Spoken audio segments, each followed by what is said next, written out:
Hello and welcome. My name is Selena and this is Bank of Me. And today I want to talk about no spend weekends. How to plan for one, how to enjoy it, what to think about, and really how to make it a successful no spend weekend. One that you actually enjoy, you enjoy your time, you don't feel deprived, you're not bored, and you definitely want to do it again. So let's start with the reasons, obviously. Obviously, we want to save money. Sometimes it's easier to do a no spend weekend in that you have a big motivation and you have no choice. Maybe you're saving up for something and you need the money by the end of the month, whatever that might be. And then usually the motivation is there and it's really short term. You have your goals or your big reward in mind, and it's easy that way. But you can do no weekends, well, basically every weekend of the year. You can do them 52 times if you want to. I'm usually doing or aiming to do a couple of no spend weekends a month, but I would recommend just to start with one a month and then just see how you feel, how it goes, and what worked and what didn't work for you. Um, so no spend weekend basically means obviously not spending any money. So that means, of course, if a bill is going out, which usually isn't the case on a weekend or whatever, you would pay that, but you would avoid anything else. You don't shop for groceries, you don't go to coffee shops, you don't go to the cinema, you don't meet friends for dinner somewhere else. You can go to their place for dinner, but you can't pick up a bottle of wine on the way. So it does require a little bit of planning, and it's really good to look at your calendar and also think, okay, what would be a good time? So pick a weekend where you don't have any events planned. That would be, at least for a beginner, I think that's the best idea. So no birthdays, no commitments, no visitors. So just a weekend that you can plan whatever you want for yourself and your family. And that's a starting point. And then think about, okay, what do I actually need? What's my life like at the moment? What's going on? So this is both in terms of supplies, so food and anything you need to be happy on the weekend and feed yourself and have everything you need, but also what do you need in terms of your life? Do you need rest? Has it been really hectic and you're just in and out the door, you never have time to spend at home? Do you have a project you never have time for, like you wanted to paint that room, or you want to refurbish something or finish a craft project, or maybe you have to study for something and hand in an assignment? It could be anything really. So what I like to start is with this: what do I need? What's important to me? And it's also important, if you're making it a weekend where you're finishing a project, even though you're doing this, maybe it's something you like, maybe it's something you don't like. So it's a chore maybe.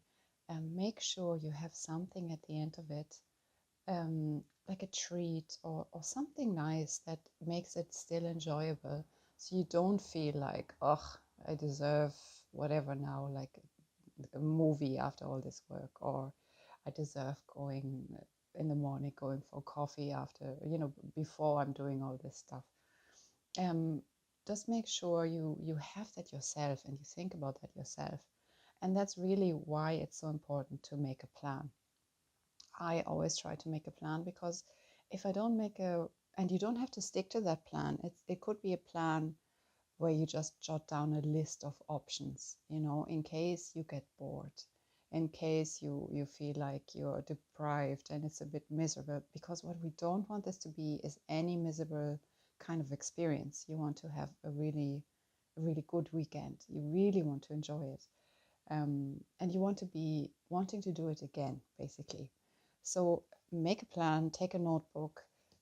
First of all, think about the time, what's a good one to do it, and then what are your needs? Maybe you want to rest. So what I would do is I would think of the things that I want to do. It could be reading the stack of books that's beside your bed, um, that you don't really, you're too tired in the evenings, you just read a few pages. Maybe you can totally immerse yourself in them. Or maybe you want a spa weekend. So you can actually make a weekend, like a no-spend weekend, something of a retreat. So people pay a lot of money for going on retreats. So you go to this beautiful spa hotel or whatever retreat center there is, and they're taking care of you. There are activities planned, there might be meditation, there might be yoga, there's really good food, juicing, salads, whatever. Lovely walks, relaxing walks. And it's just rejuvenation for the soul and the body. And you know what? You can actually do that at home yourself, but it does require planning. So if you want to do something like that, like a spa or have like a retreat theme, um, the best way is to start with what you have at home. And I wouldn't do this on the Friday. I would plan it more in advance, because maybe you do want to buy one or two things to really make it nice, but don't ruin your no spend weekend effect, obviously. Maybe you just want to buy a hair mask or something like that, something small or something like that. And also factor into your groceries what you want to eat that weekend. If it's something like this, maybe, and again, don't go shopping like crazy and spending all the money. It's more like, okay, do I have everything to make a smoothie? Maybe buy a bag of berries, stuff like that, nothing too extravagant. Um, so, and yes, take stock of, that's always the best thing. Take stock of what you actually have at home. Look through your bathroom drawers. Do you have hair masks? Do you have, maybe it's just disorganized. Have a little look around and see what you have and use it actually. Enjoy it and use it, because when you bought these things, you were in a shop and it was on a beautiful display and it looked really luxurious, and you had this imagination of you using this, and it was like a spa and it would be lovely. And then you put it in your drawer and basically forget about it, because time is short and we are all busy and there's so much distraction and there's always new things coming in, and we forget about what we actually have. And the same goes for the fridge, freezer, your store, cupboard. Have a look what you actually have. So I'm really guilty of this, that I'm forgetting, especially health food things, or supplements, or um, different drinks, totally forget about them, and then they are at the back of the cupboard, or at the bottom of the freezer. Unfortunately, I have a chest freezer, so you don't have the drawers, so it does fit in a lot more in, but things definitely get forgotten, and it's hard to get to things at the bottom of the drawer, at the bottom of the freezer. So take stock and see what you actually have, and or if you want to do a project, just gather all your materials, see what's missing, and if something small is missing to finish it, to complete it, I would say the week before or the month before or whenever, just have things ready and get what you need. And then you have the weekend to do your project. Um, Another thing I think is really important is food and drinks. And here I'm still drinking my morning coffee. Um, I think good coffee is definitely important, but maybe you're not a coffee drinker, maybe you're a tea drinker, or maybe it's smoothies or whatever you do. But have some really good coffee, a way of making good coffee, so you don't feel like going to a cafe. And I actually found that um, when I'm going to cafes, I'm going there mostly for a change of location, change of scenery, people watching, just a different location than being home. But the actual coffee itself, I usually am a little bit disappointed.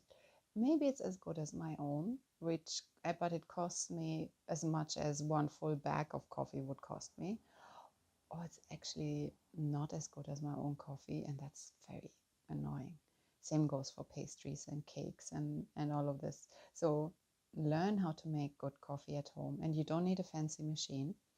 You can just get a little Italian coffee, if you like lattes and cappuccinos and all that kind of thing. You need a little milk foamer, you know, the manual one where you have like a battery, and you heat your milk in a pot. And for the coffee, you need a little, I think it's called a mocha in Italian. So it's a little stainless steel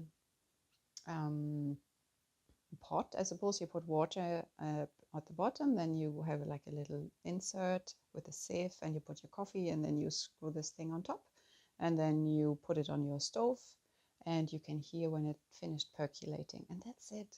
It's very simple. It's very cheap. It's not a fancy machine for a few €100, which would, I'm sure, make you feel like a barista. But this is what the Italians actually use at home, usually, you know, old-fashioned, style, old school, and it does the job. It's lovely. If you like matcha lattes, you know, you can buy yourself matcha and make it yourself as well. It's not actually rocket science. It's not hard. So you can actually look after yourself and do that, and make lovely coffees and other beverages, and you can have your treats. That's the main point here. You can have treats and you can enjoy it, and you should enjoy it. Otherwise, you might not want to do it again if you go totally bare bones. So learn how to. Same goes for good food. So just I would plan a bit. Okay, what do I want to eat? So I don't need to run to the shops, you know, because if you run to the shops, you've broken your no spend. And also, usually when you run to the shops, you buy a little bit more than you actually needed. So that's the planning part.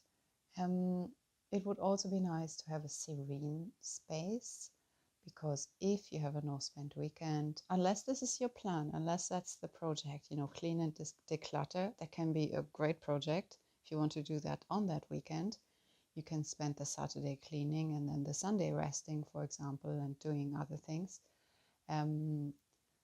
But if you don't want to do that, you can just make sure in the week leading up to it, you do like your 10 minutes every day, tidy things up, clean a different area a little bit, stretch it out, don't make it hard, so that when the weekend comes around, let's say you want to do like a little retreat or spa weekend, you actually have a clean slate, everything is nice, you have fresh sheets on the bed, and it's lovely, and you don't have to, it doesn't feel like you want to escape to a nicer place or meet someone or whatever.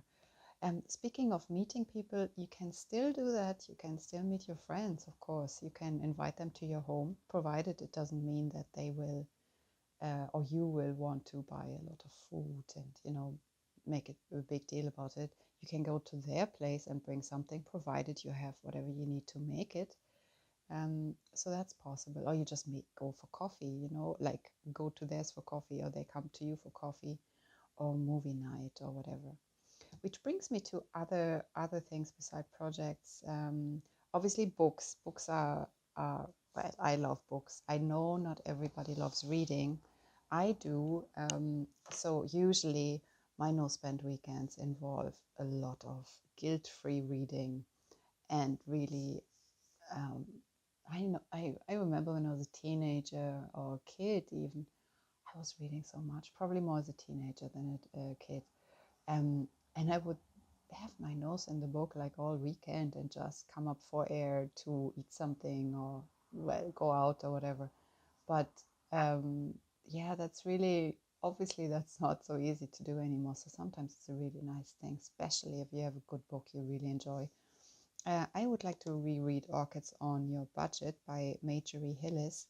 It's a classic, and it's obviously it's about frugal living, right? But she's not too descriptive. So if you want some step-by-step plan, she won't give this to you. It's more like an inspirational book, you know. Um, so a different time as well, which is so fascinating, because that's the time when people still had maids, and some people had maids anyway. I know people have maids today, but this seemed to be more common thing. I don't know. So it's from 1937. Um, from relinquishing the family stately home to creating the perfect capsule wardrobe, this no-nonsense guide to living on a budget. This is the no-nonsense guide to living on a budget without sacrificing style. So it is lovely. It's really nice. So I love her writing. She's so matter of fact and so like, I don't know. She has gumption, I think is the way to say it. So it's really nice. So I'm going to reread this book. Maybe I talk more about books in another video, but I also have some novels I want to read, and I basically have books upon books upon books, and I'm really guilty of starting a book, then kind of losing trail or getting interrupted, not reading anything for a few days or sometimes weeks, depending on how work is, how life is. And then I start a new book or something like that. So I have a lot of books I want to read. So that's definitely my number one activity. If you're not into reading books, there is of course another option, which is movies. Now I'm really old school. I really like DVDs and owning my own DVDs. I don't buy them full price. What I do is, I'm sorry, obviously, if you have Netflix or Amazon Prime or whatever, and if there are actually any good movies, which I am not too sure about, to be honest, because I used to have Netflix, and I found I spent much more time looking through the channel, like looking, click, click, click, click, next, next, next, than I actually spent watching a movie. Trying to find something took me a lot longer. And then often I was so, it does something to your attention span. You kind of want to, you look at something, you don't like it, you stop, you look at the next thing, you stop. It's very different when you have DVDs or movies on your hard drive or whatever. So I like, as I said, I like DVDs. I don't have a massive amount of DVDs, but some, and I usually buy them at charity shops. So I don't know if you find them at thrift stores and in the States, or if you have charity shops, or if it's just called the same thing. I'm actually not too sure. But so these are like a euro per DVD. Doesn't matter if it's a box set or just a one movie. So you can watch, different movies and movies that you actually want to watch, and not just watch what is on offer. That's kind of nice to do, to select. I personally love Disney. That's really one of my favorites. What you can also do is go with a box set and binge watch something like this. This was also Europe, by the way, which is interesting. So I know it's an old show. I don't think I watched the whole show anyway, but I did like the first and probably the second season. And there was a point when I lost interest. But you can do that, and in addition to that, of course, because we want to create the full experience, right? You can just make your own popcorn. I mean, how hard is making your own popcorn? It's not very hard, and or you just learn how to do it, and you do different flavors, and you don't spend, I don't know, what is it, €20 or $20 or whatever for a bag of nachos or popcorn, and you can enjoy a movie at home. So you can also invite friends to watch movies with you. So obviously it's limitless. I think the main point is to find a way of enjoying things and being creative about that, and not miserable. So for me, frugality is only miserable if you don't have a choice. And when you don't have a choice, and you're not creative, and like not a choice is probably the wrong word, or wrong expression. I think it's more like if you don't have hope, okay? If it's not for betterment, for saving up for something, if it's just scraping to really purely survive, it's hard and miserable. And you can survive anything, you can do it if it's for a limited time and there's a light at the end of the tunnel. Otherwise, frugality without creativity and hope is just being miserable. And that's not the goal here. Otherwise, we give up and we just start spending, and we forget about our goals and all of that. So we don't want that. So I think it's important to create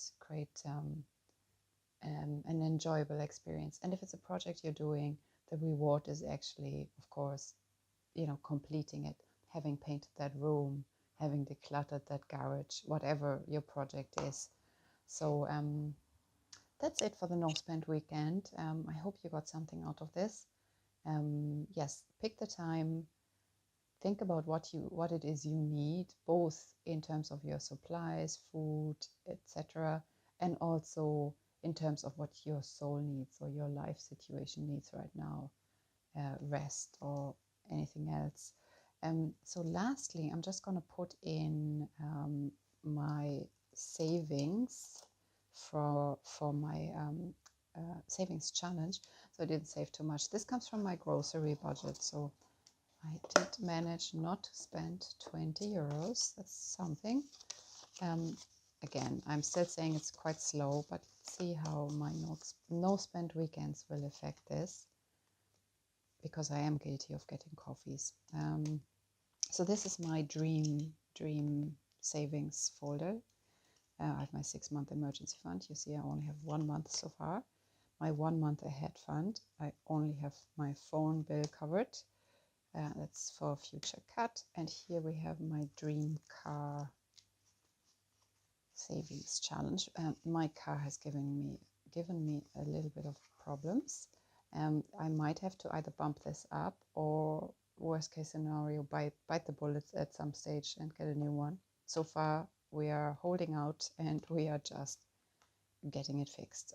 But this 6-month emergency fund is a little bit on hold because of the car thing, but we will see. On hold for this month, not for next month. So so we have 210 euros. So you can color in 2, and I keep doing this for the rest of the month, and then every week, and then at the end of the month I just tally up what do I actually have saved in total here. I think I've now reached 300 of the 2000, and that's nearly all from grocery savings, not spending my full budget, and also from I think I put 50 euro in from my regular budget just to add. So I'm curious, so I want to count now. So that's 1, 2, 50, 1, 2, 3, 4, 5, 100. So that's 300, 310. That's good. Good so far. Let's see where we end up this month. It would be nice to be at 350 or 4 maybe. And then I might have to bump this up and go, put actually more in this than I do in the 6-month emergency fund, just to, start bumping it up, or split it 50-50 or something like that. Because that's the whole concept of Bank of Me, is not to take out a loan with the bank, but if you need a loan, you come to yourself and you have the money and you pay yourself back. So that's the idea. And the rest here doesn't get anything today. I have added last time a little envelope for chickens, so for my future hens. So I'm only putting in 25 a month. So that will be, in future, it will be for their feed and whatever they need. I might have to bump it up a little. But for now, it's just saving up for a chicken coop and, getting it ready, etc. So that I just started, so that will take some time. And then Dream Home would be for refurbishing. But long-time viewers will know I am prioritizing home maintenance at the moment. So that is really where the focus is, like home maintenance, as in repairs you cannot avoid that need to be done. And then the dream home comes when I have, reached my savings goal for the year. My savings goals are, just to recap, a 6-month emergency fund, which is in my case around 10,000. I'm at 1 month at the moment. The next one is the home maintenance fund. I want to save up 3,000. I think I'm at 400 this month. So a long way to go. And then we have the dream car fund. So I have a starter fund in here for 2,000. That's the goal, the first goal. But obviously 2,000 won't get you much. But it's just to get going, and we'll see how we manage. So those are the 3 major goals for the year. And that's really it from me for today. I hope you enjoyed this video. I hope you got something out of it. And I wish you a lovely weekend, whether it's a no-spend weekend or not, and a great week ahead, and happy savings. Take care. Bye.